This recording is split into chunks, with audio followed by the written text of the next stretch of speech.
2024 ఏడాది కలిసి రాలేదు. డాలర్ ఎక్స్చేంజ్ లో మన కరెన్సీ విలువ 3% పతనమైంది. కొత్త కనిష్టాలకు పడిపోయింది. 2024 ఏడాది ప్రారంభంలో 83.19 దగ్గరున్న రూపాయి డిసెంబర్ 27వ తేదీ నాటికి 85.59కి పడిపోయింది. 2 నెలల్లోనే 2 రూపాయలు క్షీణించింది.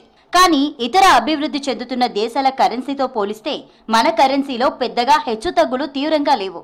ఇండియా జీడీపీ వృద్ధి మందగించడంతో పాటు డాలర్ విలువ బలపడడం, రూపాయి విలువ పడడానికి కారణమంటున్నారు ఎక్స్పర్ట్స్.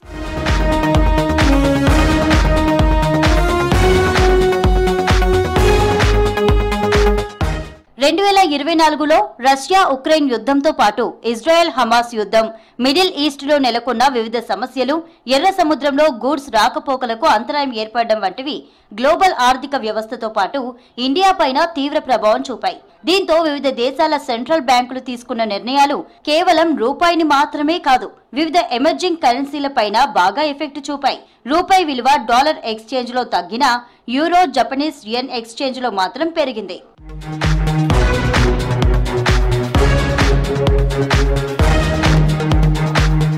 యుఎస్ లో ఎకానమీ పుంజుకోవడం, ఫెడ్ మానిటరీ పాలసీని సులభం చేయడం, యుఎస్ ప్రెసిడెంట్ ఎన్నికలు వంటివి డాలర్ బలపడడానికి కారణాలుగా చెబుతున్నారు. యుఎస్ ప్రెసిడెంట్ గా ఎన్నికైన డొనాల్డ్ ట్రంప్ ఇప్పటికే చైనీస్ దిగుమతులపై టారిఫ్స్ పెంచుతామని ప్రకటించారు. దీంతో కరెన్సీ ట్రేడర్లు డాలర్లను భారీగా కొంటున్నారు. ఇండియా ఈక్విటీ మార్కెట్ల నుంచి విదేశీ ఇన్వెస్ట్మెంట్లు వెళ్లిపోవడానికి ఇదొక కారణం. కొత్త ఏడాదిలో రూపాయి నిలకడగా ఉంటుందని, డాలర్ మారకంలో 82 నుంచి 87 మధ్య కదలాడుతుందని ఎనలిస్టులు అంచనా వేస్తున్నారు.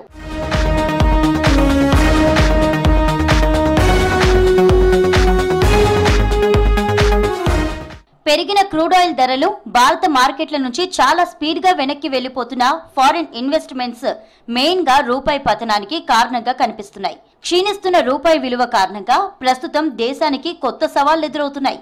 రూపాయి విలువ క్షీణిస్తే ఆ ప్రభావం ద్రవ్యోల్బణం పైన పడుతుంది. మన దేశంలో దాదాపు 80% ఆయిల్ ను విదేశాల నుంచి దిగుమతవుతోంది. క్రూడ్ ఆయిల్ ధరలు పెరగడంతో భారత్ మరిన్ని ఎక్కువ డాలర్లు చెల్లించాల్సి వస్తోంది. రూపాయి విలువ కూడా తగ్గుతుండటంతో ద్రవ్యోల్బణం మరింత పెరుగుతుంది. ఇంధనం ధర పెరగడం కారణంగా రవాణా ఖర్చులు పెరిగి ఫలితంగా ద్రవ్యోల్బణం కూడా పెరిగే అవకాశం ఉంది. దానివల్ల కూరగాయలు, నిత్యావసరాల ధరలు పెరుగుతాయంటున్నారు ఎక్స్పర్ట్స్.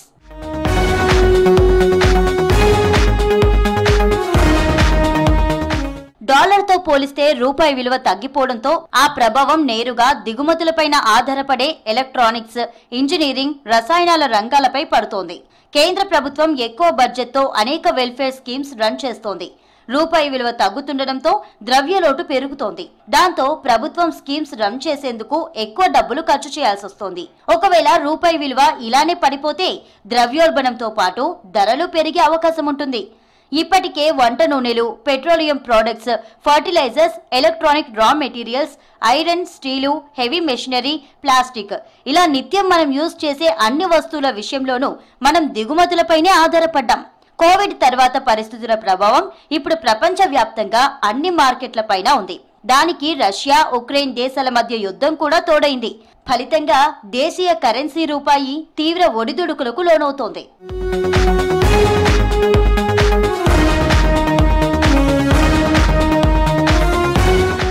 అమెరికా అధ్యక్షునిగా డొనాల్డ్ ట్రంప్ గెలిచిన తర్వాత రూపాయి విలువ పడిపోతుండడం సర్వత్రా చర్చనీయాంశంగా మారింది. అమెరికన్ డాలర్ తో పోలిస్తే భారత రూపాయి విలువ పడిపోతుండటంపై సామాన్యులు పెద్దగా ప్రాధాన్యం ఇవ్వకపోయినా భారతీయులందరిపైనా దీని ప్రభావం ఖచ్చితంగా ఉంటుంది.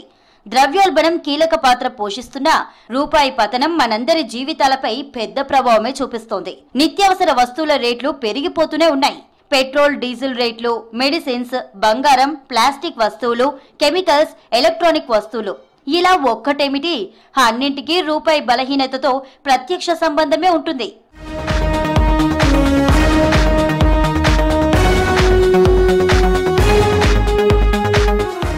రూపాయి విలువ పడిపోతే మనపై చాలా ఎఫెక్ట్ ఉంటుంది. ఎంతలా అంటే ఒక ఎగ్జాంపుల్ చూద్దాం.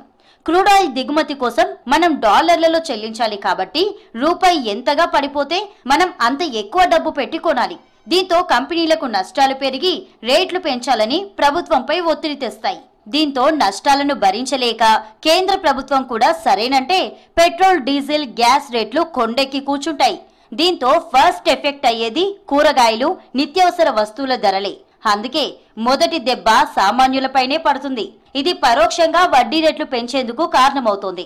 అప్పులు తీసుకున్న వాళ్ళంతా ఈ భారాన్ని మోయాల్సి ఉంటుంది. విదేశాల నుంచి దిగుమతి చేసుకునే ఫోన్లు, కెమెరాలు, ఇతర వస్తువుల రేట్లు పెరుగుతాయి. విదేశీ ప్రయాణం ఖరీదవుతుంది. విదేశాల్లో చదువు భారం అవుతుంది. ఇక్కడి నుంచి పిల్లలకు ఫీజుల నిమిత్తం పంపేవాళ్ళు మరింతగా ఇబ్బంది పడతారు. విదేశాల నుంచి ఇంపోర్టు చేసుకునే కెమికల్స్, వైద్య పరికరాల రేట్లు పెరుగుతాయి.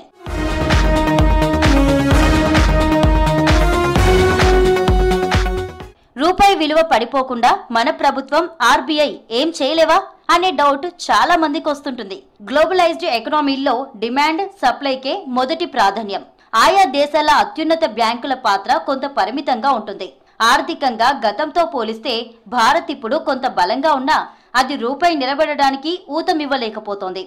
ముఖ్యంగా విదేశీ ఫారెక్స్ నిల్వలు ఇప్పుడు ఈ దేశంలో $700 బిలియన్ వరకు ఉన్నాయి. ఏదైనా అనిశ్చితి వచ్చినప్పుడు ఈ నిధులు భారతదేశానికి, రూపాయికి పరిపుష్టిగా పనిచేస్తాయి. మార్కెట్లో డాలర్ డిమాండ్ తీవ్రంగా వచ్చి రూపాయికి ఇబ్బంది వస్తోందని అనుకున్నప్పుడు మాత్రమే ఆర్బీఐ డాలర్లను విక్రయించి పరిస్థితి మరింత దిగజారకుండా చూస్తుంది. అయితే ఇది ఫారెక్స్ నిల్వలను వేగంగా కరిగించేస్తుంది. అందుకే ఆర్బీఐ పాత్ర కూడా పరిమితమనే చెప్పొచ్చు. సాధ్యమైనంతగా విదేశీ నిధులను మన దేశంలోకి పెట్టుబడుల రూపంలో తెచ్చుకోవడం, వస్తు సేవల ఎగుమతి, సంస్కరణల కొనసాగింపు వంటివి నిరంతరం చేస్తూ ఉండాలి. క్రూడ్ ఆయిల్ దిగుమతులపై ఆధారపడడాన్ని తగ్గించుకోవాలి.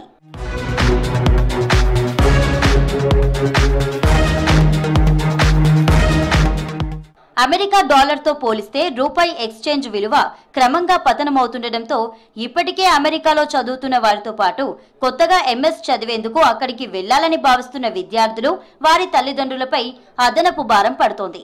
యుఎస్ వెళ్లేందుకు అన్ని ఏర్పాట్లు చేసుకున్న స్టూడెంట్స్ అంచనాలు తారుమారవడంతో ఇప్పుడు వారంతా టెన్షన్ పడుతున్నారు. 2022 సెప్టెంబర్, అక్టోబర్, నవంబర్లో డాలర్ విలువ $79 కాగా ఇప్పుడది $85కు ఎగ్గబాకింది. ఆర్థిక మాంద్యం, అమెరికా పయనం నిజంగా ఈ రోజు విద్యార్థులందరూ కూడా ఆలోచించుకోవాల్సిన పరిస్థితి ఉంది. అమెరికాకు రావాలనుకున్న వాళ్ళందరూ కూడా, స్టూడెంట్స్ వీసా మీద రావాలనుకున్న వాళ్ళందరూ కూడా, ఎందుకంటే ఒకప్పుడున్న పరిస్థితి మాత్రం ఇప్పుడు ఖచ్చితంగా లేదని చెప్పొచ్చు మనము. రూపాయి పతనం కూడా అట్లనే ఉంది. వాళ్ళు అక్కడి నుంచి $1000 పంపిస్తే ఇక్కడ 85 నుంచి 86,000 ఖర్చు. సో అట్లా అందుకని అదంతా కూడా తట్టుకోని పరిస్థితి కాబట్టి ఒకసారి మళ్ళా ఆలోచించండి. ఇక్కడ స్టూడెంట్ వీసా మీద వచ్చే వాళ్ళందరూ కూడా, రావాలనుకున్న పేరెంట్స్ కూడా మనకు ఒక అడుగు వెనుకకు వేయడం, తగ్గడం మంచిదేమో ఇట్లాంటి పరిస్థితులలో. నేను చెప్పినట్టుగా ఆర్థిక మాంద్యము, అక్కడ రూపాయి పతనము, తర్వాత ఇక్కడ గవర్నమెంట్ మారడము, ఇవన్నీ కూడా కలగలిసి పిల్లలందరూ కూడా ఒకలాంటి వేదనలో ఉన్నారు.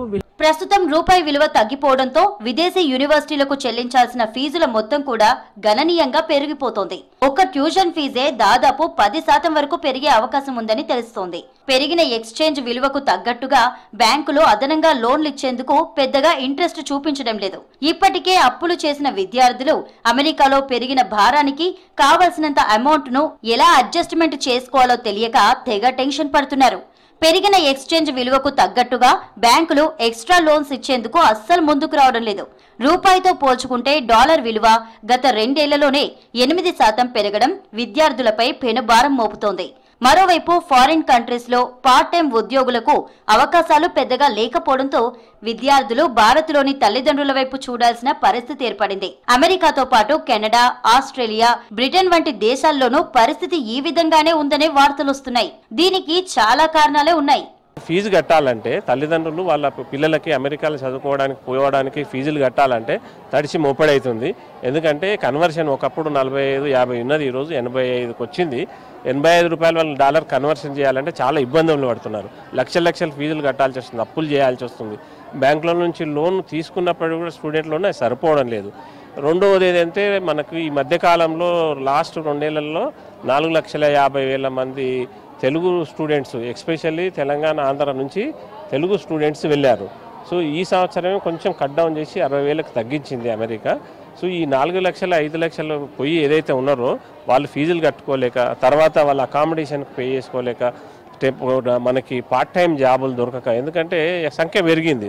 సంఖ్య పెరగడం వల్ల అక్కడ ఉన్నటువంటి పార్ట్ టైం జాబులకు కూడా డిమాండ్ పెరిగి ఎవరైతే పార్ట్ టైం జాబులు ప్రస్తుతం చేస్తున్నారో వాళ్ళు ఆ ప్లేస్ నుంచి కదలట్లేదు. సో కొత్తగా వెళ్ళినటువంటి స్టూడెంట్స్కి పార్ట్ టైం జాబులు దొరక కొంచెం ఇబ్బందులు పడుతున్నారు. దానివల్ల ఈరోజు తల్లిదండ్రులు కూడా అమెరికాకు ఇక్కడ నుంచి ఖర్చుల మందం కూడా వాళ్ళు డాలర్ రూపంలో పంపించాల్సి వస్తుంది. నాది గ్రాడ్యుయేషన్ అయిపోయిందని 2022లో. అయితే అప్పటి నుంచి వేరే చదువుకుంటూ గవర్నమెంట్ ఎగ్జామ్ కూడా ప్రిపేర్ అయ్యాను. బట్ ఇప్పుడు ఎంఎస్ మాస్టర్స్ చేద్దామని యూకే వెళ్దాం అనుకుంటున్నా. ఇయర్ కోర్స్కి నాకు దగ్గర 18 లక్షలు అవుతున్నాయి అన్న. 2 ఇయర్స్ తీసుకుంటే 5 లక్షలన్నర ఎక్కువ అవుతాయి. నేను ఇప్పుడు 2 ఇయర్స్ తీసుకొని ఇప్పుడే అమౌంట్ ఏంటంటే ముందే కట్టాను మళ్ళీ అక్కడ, అంటే ప్రజెంట్ సిచ్యువేషన్ అట్లున్నది. భారత్ నుంచి ప్రతి సంవత్సరం దాదాపు 13 లక్షల మంది విదేశాల్లో చదివేందుకు వెళ్తున్నారు. వీరిలో 38% వరకు తెలంగాణ, ఆంధ్రప్రదేశ్ రాష్ట్రాల వారే ఉంటున్నారు. 2025లో విదేశాల్లో చదివేందుకు దాదాపు 15 లక్షల మంది స్టూడెంట్స్ వెళ్తారని ఒక అంచనా. 2019లో విదేశీ విద్యకు భారతీయులు చేసిన ఖర్చు 3,10,000 కోట్లు కాగా 2022 నాటికి ఇది 9% పెరిగి 3,93,000 కోట్లకు చేరింది. ప్రస్తుతం డాలర్ విలువ పెరగడంతో 2024లో ఇది 8 నుంచి 10% మేర పెరిగి 4,32,000 కోట్లకు చేరుతుందని భారత ప్రభుత్వం అంచనా వేసింది. ఇక తాజా పరిస్థితుల నేపథ్యంలో 2025లో ఇది 5,86,000 కోట్ల వరకు వెళ్లే అవకాశం ఉందని విదేశీ మంత్రిత్వ శాఖ అంచనాలు స్పష్టం చేస్తున్నాయి.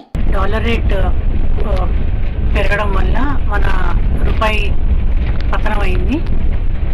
వచ్చేసి డాలర్ రేట్ వచ్చేసి 85 రూపాయలు అట్లా అయింది. మేమేమో లోన్ పెట్టి మరీ పిల్లలకు పంపించాము. 52 లక్షల లోన్ పెట్టాము ఇక్కడ. అది కాస్త ఇప్పుడు 80 లక్షలు అయింది. డాలర్ ఇక్కడ నుంచి అక్కడ ఉద్యోగం లేక ఇక్కడ నుంచి మేము ఇన్స్టాల్మెంట్ పంపించాల్సి వచ్చిన పరిస్థితి ఏర్పడింది. అక్టోబర్ నుంచి ఇన్స్టాల్మెంట్ గత 4 నెలల నుంచి అనుకుని ఇన్స్టాల్మెంట్ కడుతున్నాము. దాదాపు 1 లక్ష రూపాయలు పంపించాల్సి వస్తుంది.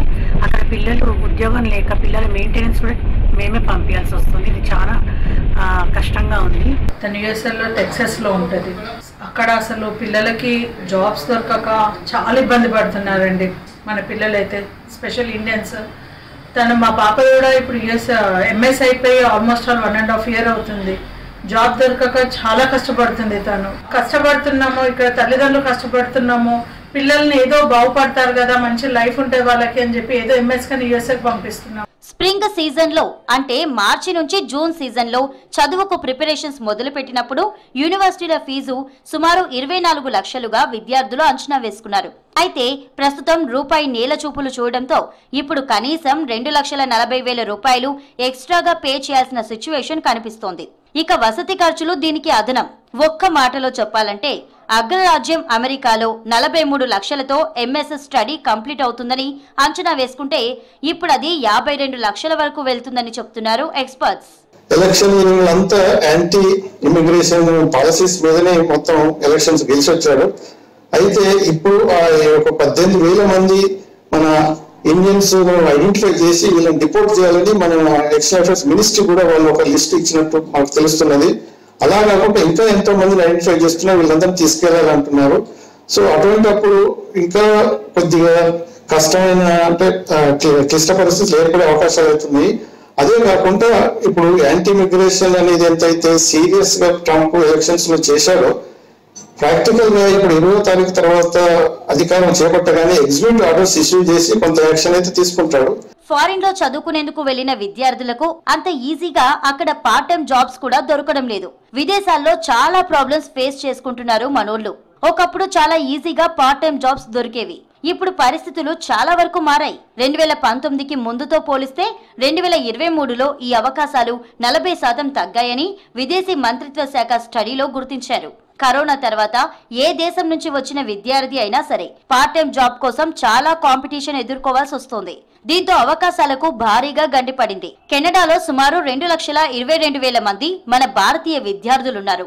ఈ దేశంలో అమెరికాతో పోల్చుకుంటే 30% ఫీజులు తక్కువగా ఉంటాయి. దీంతో కెనడా దేశానికి వెళ్లే వారి సంఖ్య పెరుగుతోంది. అయితే ఈ మధ్య అక్కడ కూడా కొన్ని సిచ్యువేషన్స్ బాగోలేవు. వీసా నిబంధనల్లో చాలా మార్పులు తెచ్చారు. 2020, 2021లో స్టడీ కంప్లీట్ చేసిన వారికి పార్ట్ టైం జాబ్స్ వచ్చే పరిస్థితి తగ్గింది. దీంతో కెనడాలో ఉన్న విద్యార్థులు అనేక కష్టాలు పడుతున్నారు. బ్రిటన్, ఆస్ట్రేలియాలోనూ ఇలాంటి పరిస్థితులే ఉన్నాయంటున్నారు. ఎక్స్చేంజ్ పరంగా ఇబ్బంది అండి, వెరీ ఆనెస్ట్లీ.